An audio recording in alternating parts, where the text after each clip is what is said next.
ഇതാരാ വന്നിരിക്കുന്നേ? ഡോക്ടറോ? ഇതെന്താ പതിവില്ലാതെ ഈ വഴിക്കൊക്കെ? എന്തായാലും സന്തോഷായി.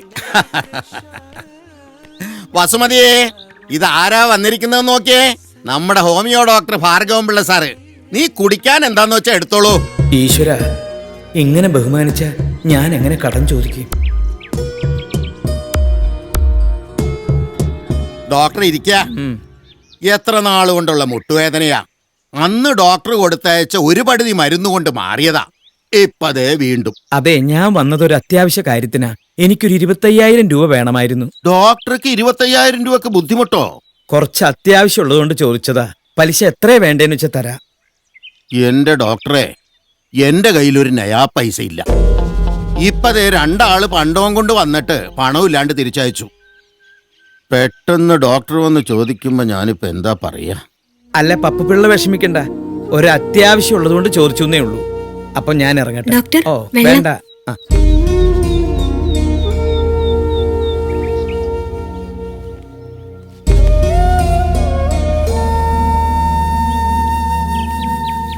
ഡോക്ടറെ ഒന്ന് നിക്ക. ഡോക്ടറെ അങ്ങോട്ട് വെറും കൈയോടെ വിടാൻ മനസ്സ് വരണില്ല. ഇവിടെ എന്റേതല്ലാത്ത കുറച്ച് പണം ഇരിപ്പുണ്ട്. അത് ഞാൻ അങ്ങോട്ട് തരാം.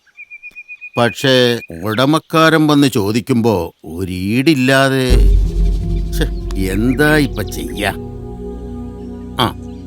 ഡോക്ടർക്ക് വിരോധമില്ലാന്ന് വെച്ചാ ആ സ്കൂട്ടർ അങ്ങോട്ട് മാറ്റി വെച്ചാ എനിക്ക് പറഞ്ഞു നിൽക്കായിരുന്നു.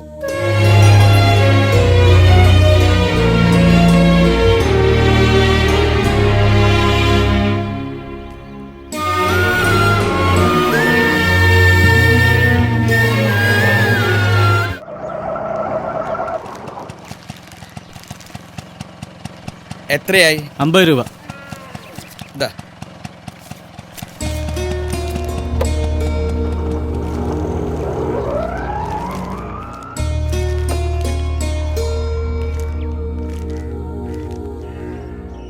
സുബലക്ഷ്മി, ഇതെവിടെ? സുബലക്ഷ്മി.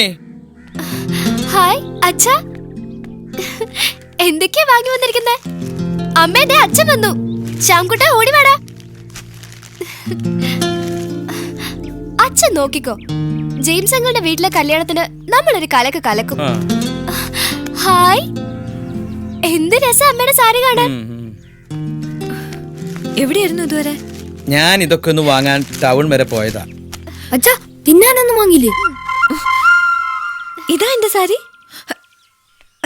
അപ്പൊ സാരി എടുക്കാനൊക്കെ ഭാർഗവന് അറിയാം. ഈശ്വര, എന്ത് രസം മുന്താണി. ഞാനൊന്ന് കണ്ണാടി നോക്കട്ടെ.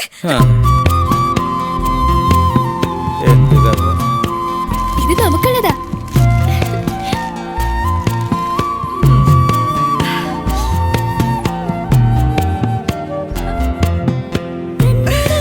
നിന്റെ ഭാഗ്യ ഭാർഗവൻ.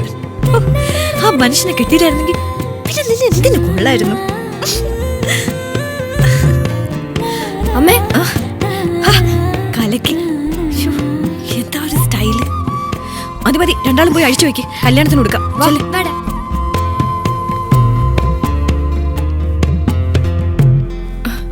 അല്ല, നമ്മുടെ വണ്ടിയിലല്ലേ വന്നത്? ശബ്ദം കേട്ടില്ല. വണ്ടിക്ക് എന്തോ ഒരു ട്രബിള്. ഞാനത് വർക്ക്ഷോപ്പിൽ ഏൽപ്പിച്ചു. കുറച്ചു ദിവസം അവിടെ ഇരിക്കട്ടെ. വല്ലാത്ത ക്ഷീണം.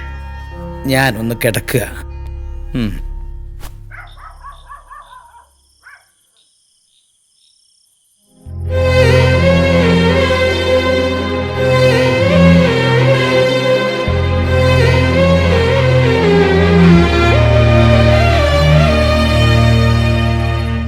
പൊരിച്ചതുണ്ട്, കരിമീൻ വറുത്തതുണ്ട്.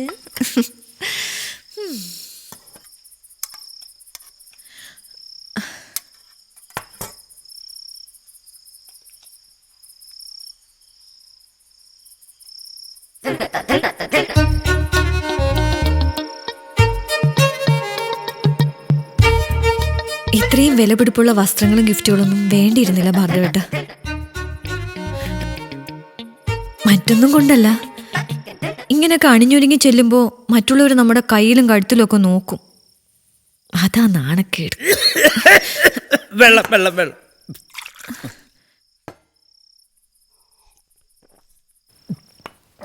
സുബലക്ഷ്മി, ഞാനിതൊക്കെ എങ്ങനെയാ സംഘടിപ്പിച്ചതെന്ന് നിനക്കറിയില്ല. അയ്യോ ഭാർഗവേട്ട, സ്വർണം വാങ്ങാനൊന്നും അല്ല ഞാൻ പറഞ്ഞേ. ഈ മാല ഇട്ടോണ്ട് പോവേണ്ടി വരില്ലോ എന്ന് ആലോചിച്ചപ്പോ അയലത്തെ തങ്കമണിയുടെ കഴുത്തി കിടക്കണ 10 പവന്റെ മാല ഒന്നും എരിവ് വാങ്ങിയാലോ എന്നോ.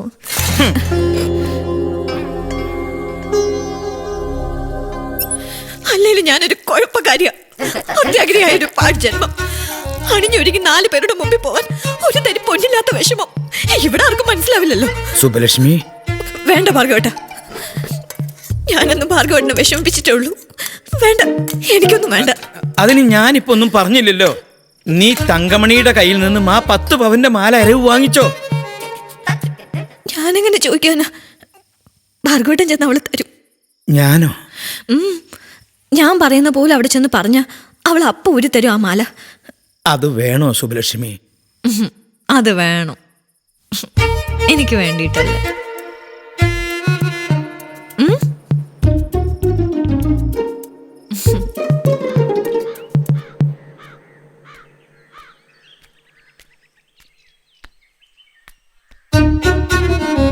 വാസുസാറേ,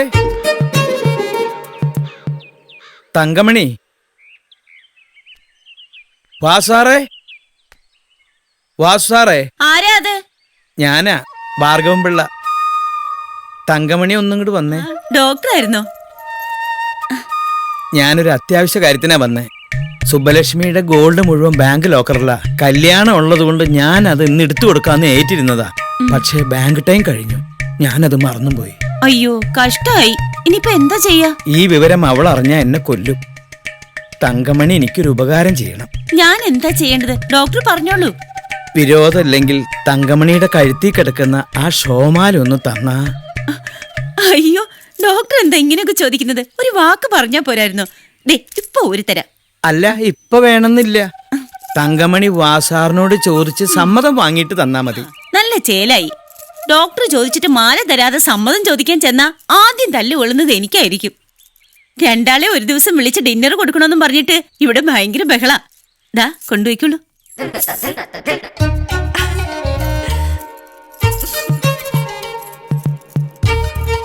എങ്ങനെയുണ്ട്? സുന്ദരിയല്ലേ ഞാൻ? ഐശ്വര്യാറായുടെ സൗന്ദര്യവും കല്ലുവാതുക്കൽ താത്തായുടെ സ്വഭാവവും ഉണ്ടായിട്ട് എന്തടി കാര്യം? മതി, കൊണ്ടുപോയി കൊടുത്തേക്ക്. ഞാൻ കല്യാണത്തിനുമില്ല കാതൂത്തിനുമില്ല. അല്ല, നീ ഇങ്ങനെ അയ്യോ ദേ അവള് പിണങ്ങി. നിനക്ക് ഐശ്വര്യാറായുടെ സൗന്ദര്യം ഉണ്ടെന്നല്ലേ ഞാൻ പറഞ്ഞുള്ളൂ. അതൊരു തെറ്റാ.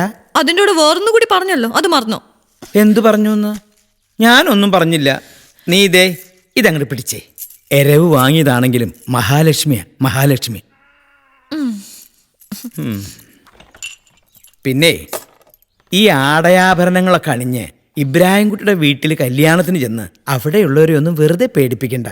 ഇതെല്ലാം ജെയിംസിന്റെ വീട്ടിലെത്തുന്ന ആഷ്പോഷ് ഡോക്ടർമാരെ ഞെട്ടിക്കാൻ ഉപയോഗിച്ചാൽ മതി. എനിക്ക് ഈ മാല അവിടെ ഇടണം. മാല നീ ഇട്ടോ, പക്ഷെ ആരോടും നമ്മൾ വാങ്ങിയതാണെന്നൊന്നും പറയാൻ നിൽക്കണ്ട. നാളെ അവരെങ്ങാനും വന്ന് കല്യാണത്തിന് പോവാൻ മാല ചോദിച്ചാൽ നമ്മൾ കുഴങ്ങിയില്ലേ? എന്നിട്ട് മാല എവിടെ? അയ്യോ, ഞാൻ ഫ്രിഡ്ജിൽ വെച്ച്. നിനക്ക് നല്ല നല്ല പയറ് ഫ്രിഡ്ജിൽ വെക്കി. പൊന്നെല്ലാം ഗൾഫീന്നാ. എന്തോ ഉമ്മ, എത്ര മണിക്കാ ഇബ്രാഹിം കുട്ടിക്ക് അവിടുന്ന് പ്ലെയിൻ? ഞാൻ എത്ര പ്രാവശ്യം ഉമ്മാനോട് പറഞ്ഞു. ഉമ്മ 4 മണിക്ക് അവിടുന്ന് ഫ്ലൈറ്റ്, 10 മണി കഴിയും ഇവിടെ എത്തുമ്പോ. ഒന്ന് പറഞ്ഞു കൊടുക്ക സൈനബാത്ത. നിങ്ങളൊന്ന് വെറുതെ ഇരിക്കേണ്ട താത്ത. ഓ ഇങ്ങോട്ടന്നല്ലേ വരുന്നത്? അനക്കറിയില്ലേ സൈനബ എന്റെ വിഷമം. 10 വർഷമായി ഓൻ ഇവിടുന്ന് പടിയിറങ്ങി പോയിട്ട്. ഉമ്മ, എന്താ മോളെ? ഇതാ ഉമ്മ എന്റെ മൂത്ത മോൻ. ആരേ? എന്റെ ഡോക്ടറാ? അല്ല, സുബുവും കുട്ടികളും ഉണ്ടല്ലോ. അപ്പൊ ഇന്ന് ഉമ്മാന്റെ കണ്ണിന് കുഴപ്പമൊന്നുമില്ല. ഈ പറഞ്ഞത് ശരിയാ. ഇന്ന് എന്റെ കണ്ണിന് നല്ല തെളിച്ചമുണ്ട്. ഇബ്രാഹിം കുട്ടി അവിടുന്ന് പുറപ്പെട്ടു എന്നുള്ള വിവരം കിട്ടിയിട്ടുണ്ട്. അതല്ലേ കാര്യം. ഇവനെ ഇന്ന് ഞാൻ ഉമ്മ സമയായി. ആ ചൈനയെ മൈലാഞ്ചിക്ക് ഇരുത്തേണ്ട സമയമായി. വാ വാ വാ.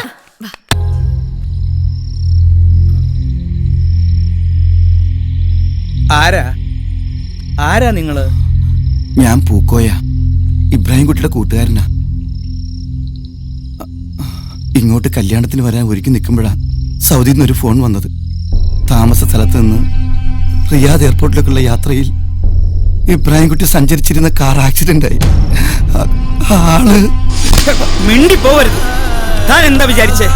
എന്ത് തോന്നിയ ദിവസം ഇവിടെ ഒന്ന് പറയാന്നോ? ദാ അങ്ങോട്ട് നോക്കിയേ, എന്റെ ഇളയ കുഞ്ഞിന്റെ കല്യാണം അവിടെ നടക്കണത്. അവളെ പൊട്ടിക്കരയിക്കാൻ പാകത്തിലെ എന്തെങ്കിലും താ പറഞ്ഞ തന്നെ ഞാൻ പിഴുതെടുക്കും. 1.5 മണിക്കൂറെ ഞാൻ ഇട്ടിട്ടൊന്ന് നിൽക്കണം. ഒന്ന് പറയാൻ, ഒന്ന് അറിയിക്കാൻ എനിക്ക് കഴിയുന്നില്ല. ഈ സന്തോഷത്തിന്റെ പൂത്തിരി കുത്തിക്കെടുത്താൻ നീ എന്നെ തന്നെ പറഞ്ഞു വിട്ടല്ലോടാ ഇബ്രാഹിംകുട്ടി, എന്നെ തന്നെ പറഞ്ഞു വിട്ടല്ലോ.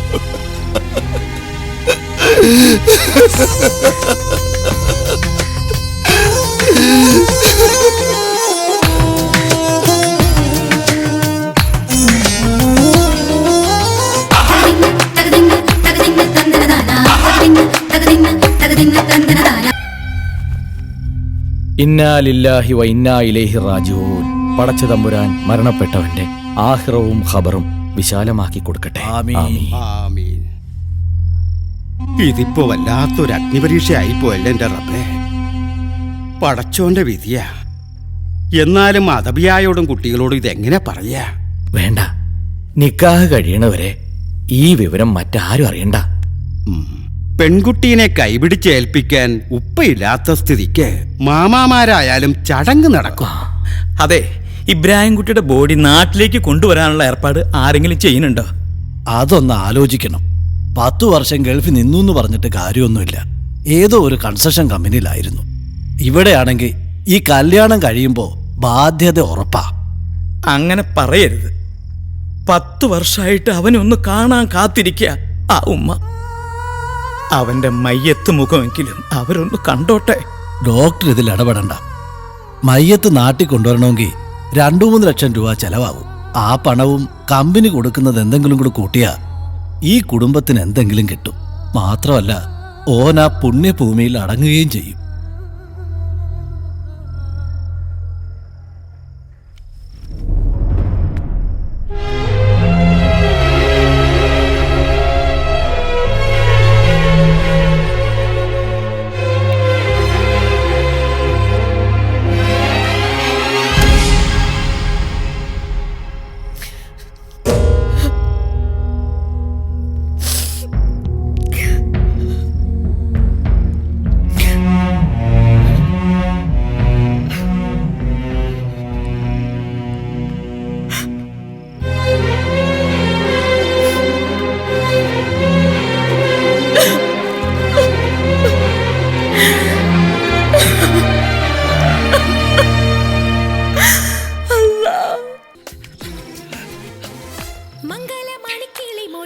എടാ ഇബ്രാഹിംകുട്ടി, ഇത് ഞാനാ, നിന്റെ കൂട്ടുകാരൻ ഹോമിയോ ഡോക്ടർ ഭാഗവൻപിള്ള.